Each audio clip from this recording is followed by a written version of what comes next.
Bonjour mes amis, petite vidéo actualité aujourd'hui.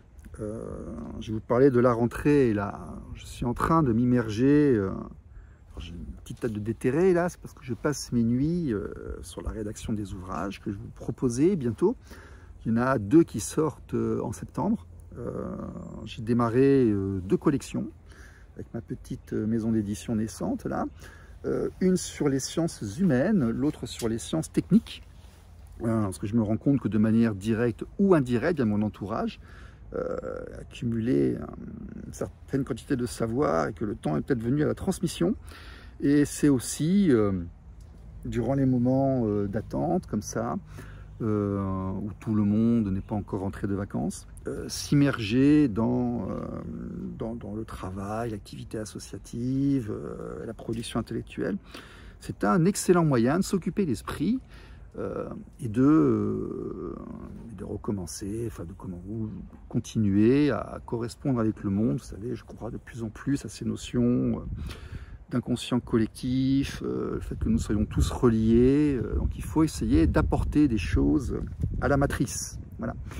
La matrice dont certains sont quand même parfois totalement déconnectés. Hein. Moi je suis stupéfait certaines fois par la médiocrité humaine que peuvent afficher certaines personnes d'expérience qui ne trouvent rien de mieux que d'aller se réfugier dans les ragots, d'aller déballer la vie des autres devant tout le monde, ou tout simplement de n'avoir, comment dirais-je, aucune considération humaine devant l'humain. Voilà. Il y a quelques jours, là, j'ai fait des entretiens de recrutement pour une structure. J'ai été sidéré, vraiment sidéré, par le mépris et l'inconscience que certaines personnes peuvent afficher devant autrui. Voilà. Bon, il y a un vieux dicton qui dit « Prenez un esclave, faites-en un roi, il sera un tyran ». C'est-à-dire, prenez quelqu'un qui n'a jamais eu de responsabilité ou qui n'a pas de culture de cadre, de recrutement, de gestion des ressources humaines. Confiez-lui un poste à responsabilité, il va se mettre à produire ce qu'il imagine être le grand patron qui exploite les gens et tout, et ça va être un désastre parce qu'il va se comporter d'une manière... on ne prend pas un candidat, un jeune, pour le mettre durant 45 minutes, 1 heure sur un siège, pour le torturer avec des questions intrusives, en parlant après, en donnant son avis sur lui, comme s'il n'était pas là. Donc il est là en face, il regarde, il sait que c'est en train de recrutement. Et on va commencer à donner son avis sur lui en regardant les autres, comme ça. Il est bien, il n'est pas bien, mais comme s'il n'était pas là, comme c'était une merde et tout. Puis on va commencer à parler aussi devant lui, on va le comparer aux autres candidats. Et puis après, à sa proximité, éventuellement dans une autre pièce, alors qu'il peut entendre ce qui se dit et autres, on va commencer à dire « Oui, non, mais il a des problèmes chez lui, donc il faut se méfier des gens qui ont des problèmes, il faut s'éloigner des gens qui ont des problèmes. » Là, suivez mon regard.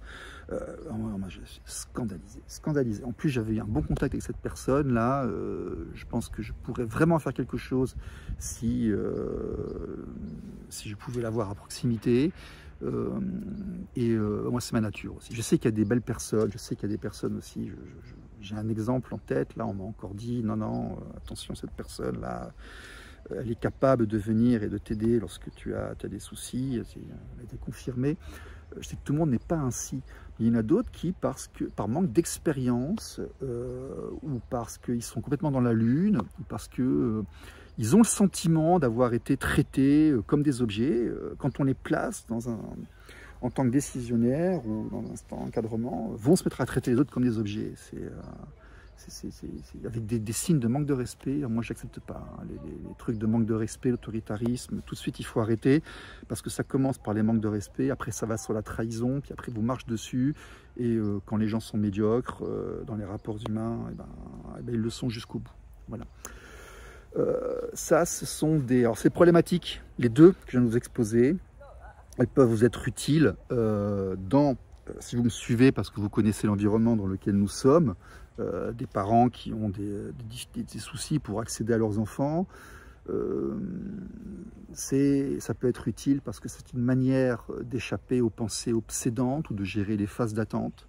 Immergez-vous dans une activité associative ou professionnelle qui vous occupera l'esprit. De toute façon, ça passe toujours. Et puis de toute façon, si vous regardez, hier et aujourd'hui, c'est à peu près pareil. Et puis, il n'y a pas de grande différence. De toute façon, les enfants, ils grandissent et plus tard, ils vont partir.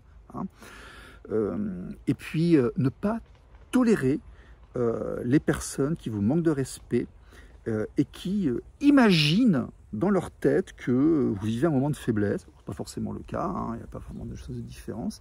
Et donc, ils vont essayer de vous marcher dessus ou de vous enlever les choses qui restent parce que les personnes médiocres réagissent ainsi aux signes extérieurs, soi-disant, de vulnérabilité.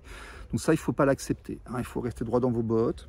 Il faut penser à vous parce que un jour, vous redeviendrez acteur dans ce domaine et il faudra être en position de l'être.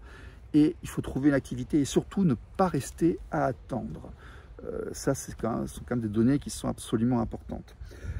Pour le reste, je remercie les gens qui... je parle de mon Patreon. Hein, je remercie les gens qui sont sur mon Patreon. Quand ça constitue une petite communauté, là, je remercie Eric, je remercie Philippe, je remercie Bernard, je remercie Thierry. Je remercie Muriel, Christelle, évidemment, qui a depuis un certain temps. Je fais coucou à tous. Je crois, moi, à l'entraide, je crois à cet esprit d'inconscient collectif, je crois à ce qu'on appelle l'égrégore. Je pense que aider son prochain est une façon de s'aider soi-même, c'est comme ça, nous sommes tous connectés.